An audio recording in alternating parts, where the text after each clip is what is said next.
Kweli tunashukuru Mungu kwamba mpira umeisha katika dakika hizo, na kwa bahati nzuri hatukupata injuries. Zaidi ya hapo, ukiangalia mchezo, dominance yetu sisi ilikuwa ni kubwa sana, na ni bahati mbaya sana tumekosa magoli mengi ya wazi. Hii timu tuna uwezo wa kuifunga nyumbani.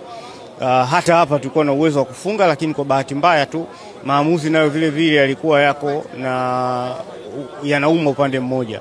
Lakini kwenye michezo hii kiafrika tunakubaliana na hilo, na tunawasubiri waje nyumbani na sisi tuje kucheza nao, tuone na sisi tutautumiaje uwanja wetu wa nyumbani.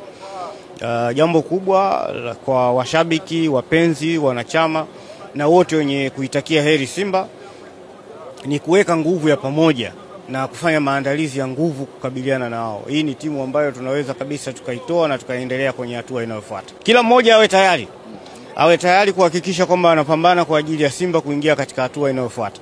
Hakuna jambo jingine. Kila mmoja awe tayari, ambao wanatakiwa kwenda uwanjani waje, wale ambao wanafanya dua, wanaofanya sala, lolote tufanye, tuhakikishe kwamba tunapata ushindi.